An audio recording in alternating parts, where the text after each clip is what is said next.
ప్రస్తుతానికి మనతో పాటు orthopedic surgeon doctor Praveen Mereddy గారు ఉన్నారు. నమస్తే డాక్టర్. నమస్తే.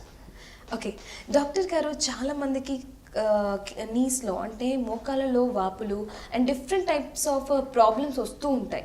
అసలు ఈ మోకాళ్ళలో ఎన్ని రకాల ప్రాబ్లమ్స్ ఉన్నాయంటారు? మోకాళ్ళలో ఏజ్ పరంగా తీసుకుంటే మనం first younger age group, middle age or old age అనేది 3 ఏజెస్లో మనం డిస్క్రైబ్ చేసుకుందాము. సో యంగర్ ఏజ్ గ్రూప్లో వచ్చేసి కామన్గా మోకాళ్ళ చిప్ప వెనకాల భాగంలో నొప్పి, ఎస్పెషల్లీ విమెన్లో మెట్లు ఎక్కినప్పుడు దిగినప్పుడు నొప్పి రావడం అనేది చాలా కామన్గా జరుగుతుంది.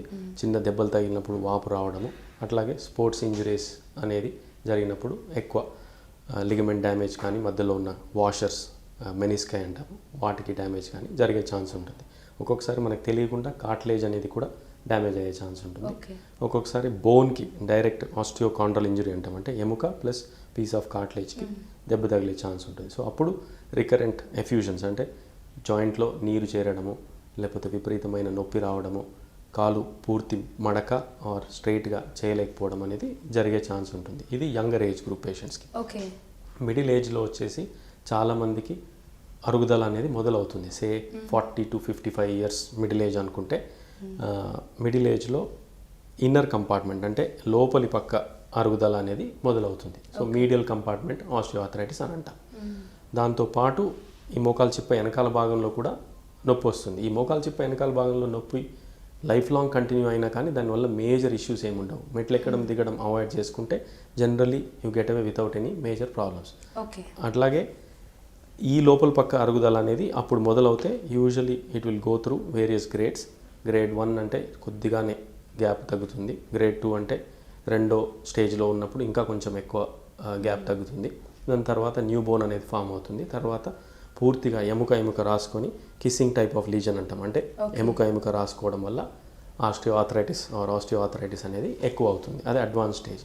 అదే ఎల్డర్లీ అవుతే చాలామందికి ఇట్లా దొడ్డి కాళ్ళలాగా బెండ్ అయిపోయి వాళ్ళు throughout their middle age they have gone past that. తర్వాత విపరీతమైన నొప్పి, కాలు ఇట్లా వంగిపోవడము, సరిగా నడవలేకపోవడము, విపరీతమైన వాపు, స్టిఫ్నెస్ దీంతో వస్తారు. ఇవి various stages of how patients present to us. Okay. And doctor గారు, కామన్గా వచ్చే ప్రాబ్లమ్స్ సాధారణంగా హౌస్ వైఫ్స్ కానివ్వండి, ఎవరైనా లైక్ ఎక్కువగా కాల్షియం ఫుడ్ తీసుకొని వాళ్ళకి చిన్న ప్రాబ్లమ్స్ వస్తూ ఉంటాయి. కాల్షియము, వైటమిన్ డి డెఫిషియన్సీ వల్ల మోకాళ్ళు నొప్పి కానీ, జాయింట్ దగ్గరే కాకుండా బోన్స్లో పెయిన్ కానీ, మజిల్ పెయిన్ కానీ చుట్టుపక్కల ఎక్కడైనా రావచ్చు. ఒక్కొక్కసారి హిప్ జాయింట్లో ప్రాబ్లం ఉన్నా కానీ అది మోకాలు పెయిన్ లాగా ప్రజెంట్ చేయొచ్చు పేషెంట్స్కి. చాలామందికి సార్ నాకు ఇక్కడే నొప్పి ఉంది అని అంటారు, but when you check the movement హిప్లో స్టిఫ్నెస్ అనేది ఉంటుంది. సో ఎక్స్రేస్ చేపిస్తే హిప్ జాయింట్ అప్పుడు రక్త ప్రసరణ తగ్గడము, లేకపోతే అరుగుదల అనేది హిప్ జాయింట్లో ఉండడము, ఇన్ఫెక్షన్ అనేది ఉండొచ్చు. ఇంకా కామన్గా రుమటాయిడ్ ఆర్థరైటిస్ అనే కండిషన్లో కూడా ఈ మల్టిపుల్ జాయింట్స్ ఎఫెక్ట్ అవ్వచ్చు. గౌట్ అనే కండిషన్లో కూడా మోకాల నొప్పితో రావచ్చు. ఇవి కామన్ కండిషన్స్. గౌట్ ఒకటి, ఆస్టియోఆర్థరైటిస్, రుమటాయిడ్ ఆర్థరైటిస్. ఇంకా రేర్గా ఇన్ఫెక్షన్, కొన్ని సైనోవైటిస్ అంటే జాయింట్ పొర కొంచెం అన్హ్యాపీగా ఉండి జాయింట్లోకి నీరు అనేది వదులుతూ ఉంటుంది. సో సైనోవైటిస్ అనే దాంతో కూడా వాపు నొప్పి అనేది రావడం జరుగుతుంది. ఓకే డాక్టర్ గారు, ఈ మోకాళ్ళ వాపుల గురించి కూడా మాట్లాడుకుందాం. సాధారణంగా మోకాళ్ళ వాపులు ఎందుకు వస్తాయంటారు? అదే మోకాళ్ళ వాపులు అనేది బాడీది ప్రొటెక్టివ్ మెకానిజం. ఎందుకు, ఆల్రెడీ లూబ్రికేషన్ అనేది సరిగా అవ్వట్లేదు అరుగుదల ఉన్న వాళ్ళకి. అప్పుడు దాన్ని ఇంకా హెల్ప్ చేద్దామనే ఉద్దేశంతో ఆ జాయింట్ లైనింగ్ అనేది నార్మల్ ఫంక్షన్, అది it will try to throw more fluid in to the joint. దానివల్ల మనకేమవుతుంది, క్యాప్సూల్ అనేది ఇంకా స్ట్రెచ్ అవుతుంది. ఆ క్యాప్సూల్ అనేది sensitive structure. Cartilage it self దాంట్లో నర్వ్ ఎండింగ్స్ ఏమి ఉండవు.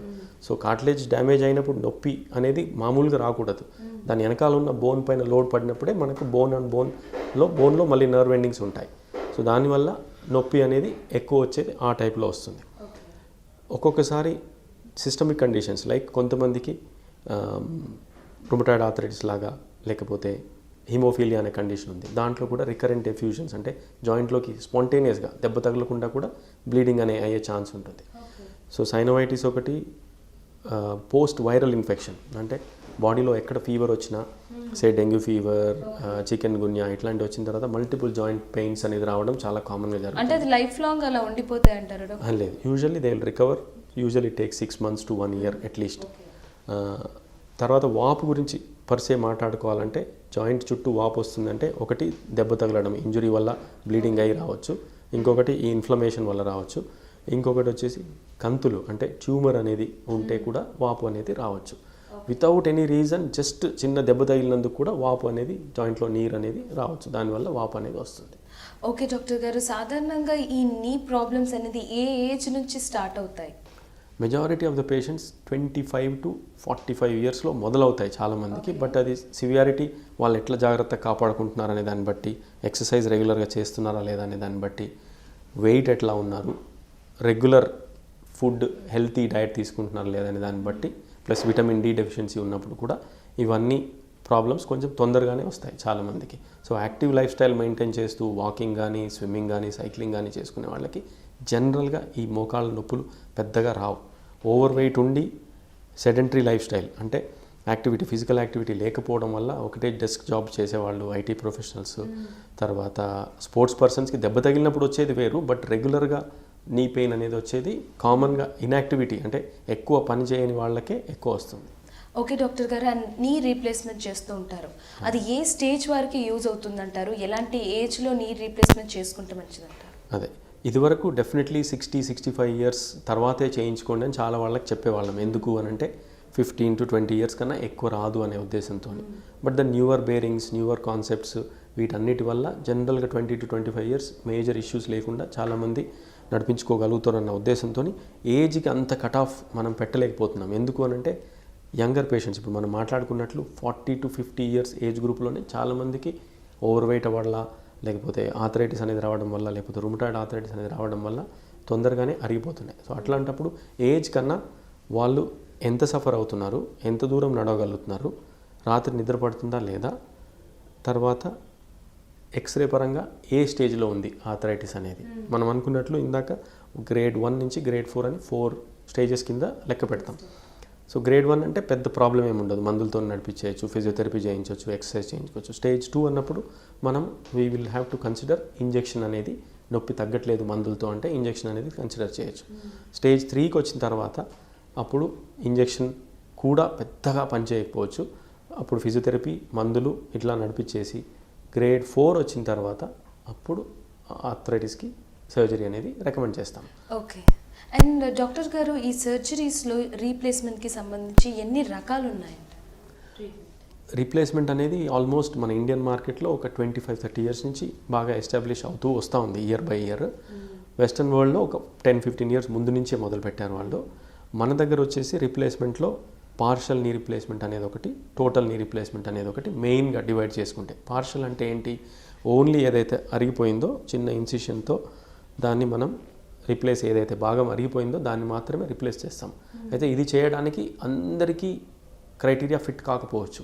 సో ఆ just bone on bone arthritis అంటే గ్రేడ్ 4 ఆథరైటిస్ వచ్చి మధ్యలో ఉన్న లిగమెంట్స్, క్రూషియేట్ లిగమెంట్స్ అని అంటాం, అందులో 2 కూడా బాగా స్ట్రాంగ్గా ఉండాలి. అవి లేనప్పుడు మళ్ళీ టోటల్ నీకు వెళ్ళాల్సి వస్తుంది, అవి సరిగా పనిచేయట్లేదు అన్నప్పుడు. ప్లస్ ఈ మోకాలు చిప్ప వెనకాల భాగంలో కూడా ఈ బయటి పక్క 2 పక్కలు ఉంటాయి కదా, లోపల పక్క కాకుండా బయటి పక్క బాగా అరిగిపోయి బోన్ ఆన్ బోన్ రాసుకుంటుంటే కూడా అప్పుడు అది పార్షల్ అనేది చేయలేము. సో పార్షల్లో అడ్వాంటేజెస్ ఏంటి అని అంటే చిన్న ఇన్సిషన్తో చేస్తాము, సేమ్ డే పేషెంట్ని నడిపించవచ్చు, with in a day or 2 discharge అవుతారు, 2 వారాల్లో కుట్లు తీస్తాము. By 6 weeks generally most of the mobility నార్మల్గా వితౌట్ సపోర్ట్ ఓన్లీ 2 వీక్స్లోనే నడిచేస్తారు. అదే వెన్ ఇట్ కమ్స్ టు టోటల్ని, ఏదైతే అరిగిపోయిందో అది కాకుండా ఈ అవతల పక్క కూడా జనరలీ అరుగుతుంది, బట్ ఇంత అడ్వాన్స్డ్గా ఉండదు. సో దాన్ని కూడా రిప్లేస్ చేస్తాం. ఒక్కొక్కసారి మోకాలు చిప్పని కూడా రిప్లేస్ చేస్తాం. సో అప్పుడు దాన్ని టోటల్ నీ రీప్లేస్మెంట్ అంటాం.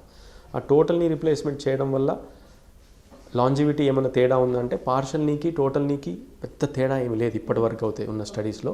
But over a period of time ఒకవేళ పార్షల్ని ఫెయిల్ అవుతే సే 15-20 ఇయర్స్ తర్వాత కూడా వాళ్ళ లాంజివిటీస్, ఇప్పుడు 45 ఇయర్స్కి ఒక పేషెంట్ వచ్చారు, పార్షల్ని చేస్తాం, ఒక 15 ఇయర్స్ తర్వాత అరిగిపోయింది అనుకోండి, అంటే వాళ్ళు 90 ఇయర్స్ బతికితే 60-65 ఇయర్స్కి మళ్ళీ ఇంకొక సర్జరీ అవసరం పడే ఛాన్స్ ఉంటుంది. అది సేమ్ టోటల్ని కూడా అట్లాగే అవసరం పడవచ్చు. పార్షల్ రీప్లేస్మెంట్ అంటున్నారంటే అంటే అది కూడా ఒక type of surgery. It is a different type of surgery which has been in the market for about 10 years now. Indian సినారియోలో మన హైదరాబాద్లో ఒక 10 ఆర్థోపెడిక్ సర్జన్స్ ప్రాక్టీస్ చేయగలుగుతున్నారు, చేస్తున్నారు. అండ్ దీని గురించి కూడా కొంచెం వివరిస్తారా? యా, సో పార్షల్ నీలో అడ్వాంటేజెస్ ఏంటి అంటే మనం ఫుల్ మోకాలు బెండింగ్ అనేది వస్తుంది, మెట్లు ఎక్కగలుగుతారు, దిగగలుగుతారు, కింద బాస్పిట్లు వేసుకొని కూర్చోగలుగుతారు. సో ఇవి అడ్వాంటేజెస్.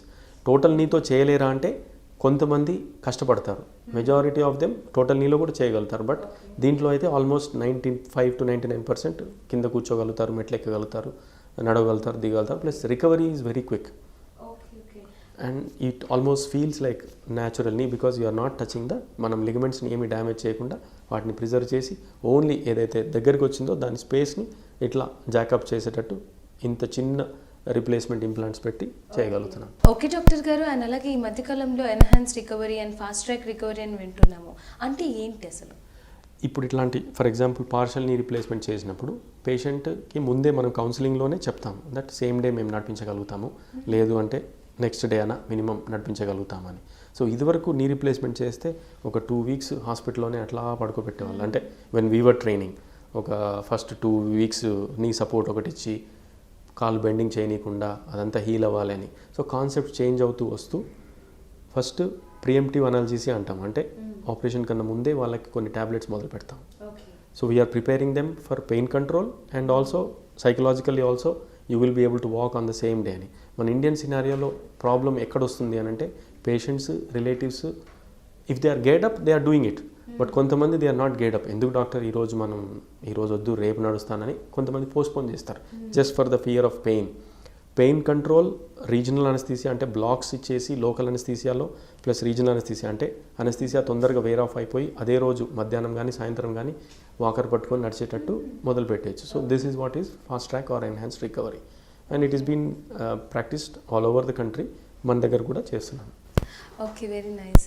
అండ్ అలాగే సాధారణంగా ఈ కొంతమంది ఇప్పుడు ఉన్న పిల్లలని కాదు, ఇంత ముందు కూడా పాలు తీసుకోవడానికి లైక్ ప్రోటీన్స్ ఫుడ్ తీసుకోవడానికి, కాల్షియం ఫుడ్ తీసుకోవడానికి చాలా నెగ్లెక్ట్ చేస్తూ ఉంటారు. కొందరికి చిన్నప్పటి నుంచి పాలు పదార్థాలు తీసుకొని వాళ్ళు ఉంటారు.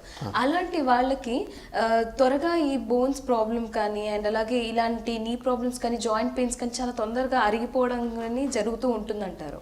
సో అలాంటి వాళ్ళకి మీరు ఏం సజెస్ట్ చేస్తారు?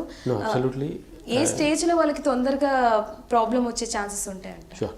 So coming to calcium and its importance in bone metabolism అంటే ఇట్ ఈస్ వెల్ ఎస్టాబ్లిష్డ్, దాంట్లో అంటే డౌట్ ఏం లేదు. మనం చిన్నప్పటి నుంచి మిల్క్ ప్రోడక్ట్స్ తీసుకోవడం కానీ, పెరుగు తినడం కానీ, లేకపోతే మజ్జిగ తాగడం కానీ ఇట్లాంటివి చేస్తే కాల్షియం అనేది మనకు ఫుడ్ ఐటమ్స్లో ఫ్రూట్స్, వెజిటేబుల్స్ ఇట్లాంటి వాటిలో కాకుండా ఈ అడిషనల్ సోర్స్ అంటే milk is rich of calcium.